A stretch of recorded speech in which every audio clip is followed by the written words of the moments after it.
Nakikita ko ang taong namatay na.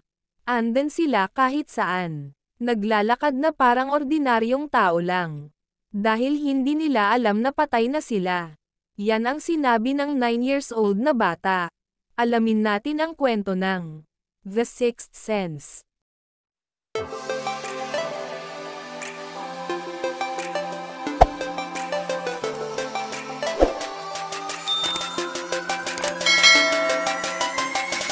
Si Dr. Malcolm Crowe ay isang kilalang psychologist para sa mga bata.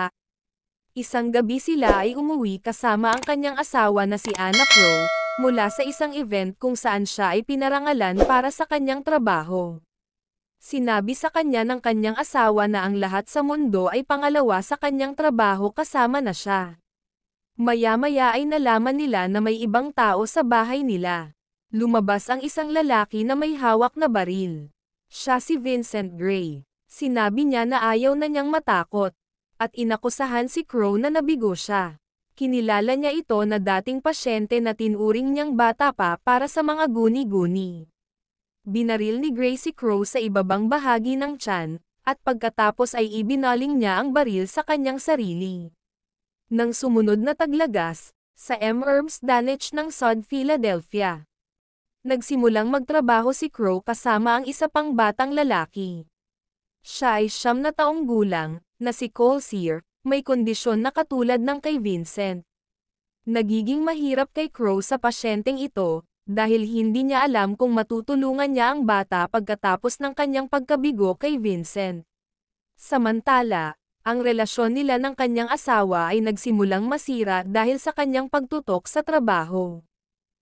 Hiwalay na ang mga magulang ni Cole, 2 na lang sila ng ina niya na si Lynn Sear na magkasama. Nag-aalala siya sa kanyang anak. Kahit siya ay may mga pangyayari na hindi niya maipaliwanag. Isang umaga sa kusina, iniwan niya ng sandali si Cole para kumuha ng gamit nito.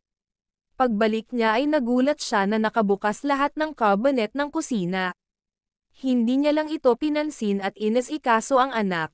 Nang umalis ito, ay may nakita siyang bakas ng kamay sa lamesa at unti-unti ring nawala. Sa kwarto naman ng anak ay tinitignan niya ang mga larawan ng anak, mula nang sanggol pa ito, hanggang sa ngayon.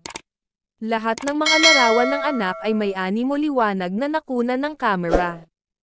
Pinagpatuloy ang pagsuyo ni Malcolm kay Cole, upang makuha nito ang tiwala sa kanya at magsabi ito ng kanyang sikreto. Habang si Cole ay unti-unti na ring napapalapit sa kanya.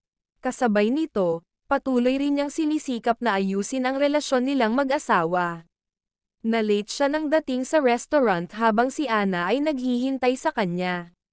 Tulad ng dati, hindi pa rin siya pinapansin ni Anna, pati ang pagbayad ng bill sa restaurant ay kinuha ni Anna at umalis agad ito at binati siya ng happy anniversary.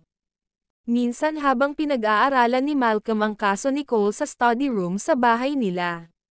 Nakita niya ang isang lalaki na halatang interesado sa asawa niya. Pero dahil sa hiya ay umalis na lang ito. Isang araw nanonood si Malcolm sa television ay naalala niya ang kasal nila ni Anna. Hinanap niya ang asawa niya at nakita niya sa banyo na naliligo. Sa labas ng banyo ay may nakita siyang bote ng gamot para sa depression, na pinagtatakahan niya. Bumaba siya sa study room niya at nakasarado ito.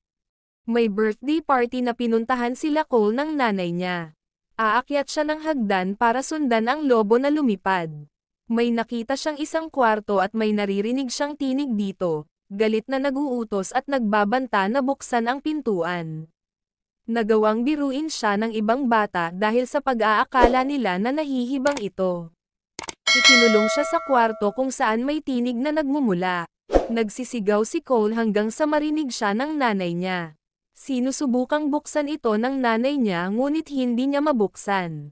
Maya-maya ay kusang bumukas ang pinto. Kinuha siya ng nanay niya sa kwarto na wala siyang malay.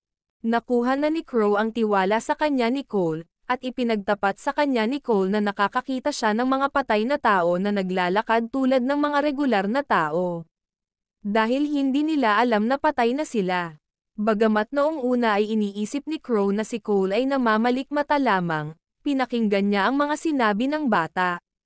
Iniuwi si Cole ng nanay niya, at may nakita siyang gasgas sa likod ng anak niya. Napaiyak na lang si Lin sa nakikita sa anak. Sa kabilang dako, nagkakamabutihan na si Ana at ang lalaking manliligaw niya. Akmang maghaalikan sila ay biglang natigilan. May humampas sa pinto ng napakalakas. Pinuntahan nila ang pinagmulan ng ingay at nakita nila ang basag na salamin ng pinto. Sinilip nila ang labas kung sino ang may gawa ng paninira, ngunit wala silang nakita. Habang si Crow ay nasa kabilang kalsada at galit na naglalakad palayo ng bahay. Umiiyak na nagpapaalam si Malcolm kay Cole na magbibitiw na siya sa pagiging doktor sa kanya. Gusto niya raw ayusin ang relasyon nilang mag-asawa. Nakikiusap si Cole na huwag siyang sukuan sa pagtulong sa kanya. Tinanong siya ni Cole kung naniniwala ba siya sa sikreto niya. Sumagot si Malcolm na hindi niya masasagot ang tanong. Umiiyak na nagsabi si Cole na paano siya nito matutulungan kung hindi naman siya naniniwala. Sabay inabuhat ang barya at sinabi nito na ang ibang magic ay totoo. Habang nasa bahay si Malcolm ay bigla niyang naalala si Vincent, at mga sinasabi nito. Pinakinggan ni Malcolm ang recorded interview niya kay Vincent sa cassette tape. Sa una ay wala siyang naririnig na kakaiba, ngunit nang sinubukan niyang e-volume ang tunog ay may narinig siyang boses na humihingi ng tulong kay Vincent. Pinuntahan agad ni Malcolm si Cole sa simbahan, kung saan siya nagtatago. Kinausap niya ito tungkol sa kanyang kakayahang makakita ng mga kaluluwa. Pinayuhan siya ni Malcolm na subukan niyang kausapin ang kaluluwang nagpapakita sa kanya, at alamin kung anong kailangan nila. Baka may gusto silang gawin na hindi na nila magawa, at kailangan ang tulong mo. Baka sakali sa ganong paraan ay manahimik sila. Kinagabihan ay dinalaw siya ng isang kaluluwa sa kanyang kwarto. Siya si Kira Collins. Sa una ay natakot si Cole nang bigla itong lumitaw, napatakbo siya palayo kay Kira. Ngunit agad bumalik at tinanggal ang kumot na nakatakip sa kanya. Kinausap ni Cole si Kira Collins, itinuro nito kung saan siya nakatira. At pumunta sila ni Malcolm sa kanyang bahay, kung saan ang kanyang libing. Siya ay namatay pagkatapos ng matagal na pagkakasakit at napansin ng mga bisita sa libing na ang nakababatang kapatid na babae ni Kira ay nagsisimula na ring magkasakit. Pumunta sila Cole at Malcolm sa kwarto ni Kira, at lumitaw doon ang multo ni Kira at ibinigay kay Cole ang isang kahon.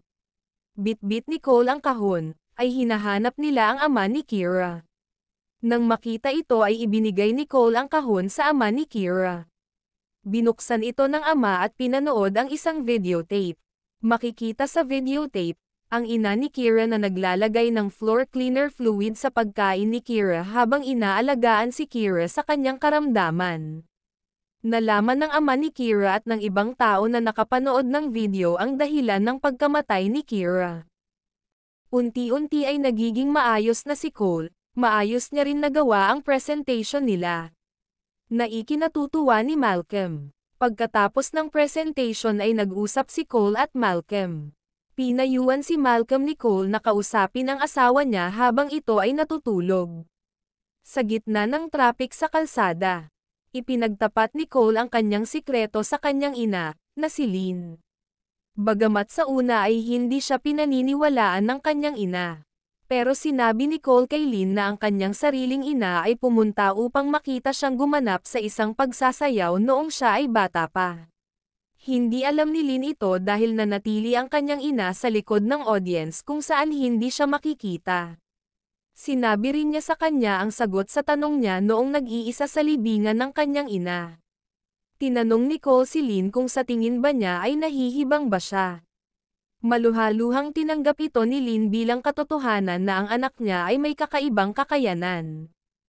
Umuwi si Crow sa kanyang tahanan, kung saan nadatnan niyang natutulog ang kanyang asawa sa sopa, habang ito ay nanunood ng video ng kasal nilang mag-asawa.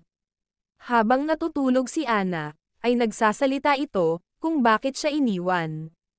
Inilabas ni Ana ang kanyang kamay at nahulog sa sahig ang wedding ring ni Malcolm. Bigla niyang nadiskubre na hindi niya ito suot. Nawindang si Crow nang unti-unti niyang maalala ang mga sinabi ni Cole na nakakakita siya ng mga patay, na naglalakad parang ordinaryong tao lang. Pati na rin ang pangyayari na walang nakakapansin sa kanya. Bumalik din sa alaala niya ang araw na binaril siya ni Vincent at binawian siya ng buhay. Sinunod niya ang payo ni Cole, nakipag-usap si Crow sa kanyang natutulog na asawa. At sinabi niya na kailanman ay hindi siya pangalawa, at mahal niya ito. Ang pagpapalaya sa kanya para magpatuloy sa sarili niyang buhay, at malaya siyang umalis sa mundo ng mga nabubuhay. At dito natatapos ang kwento. Sana ay nagustuhan nyo. Comment down below po kung anong masasabi nyo. Paki-like at subscribe, at share na rin. Maraming salamat po.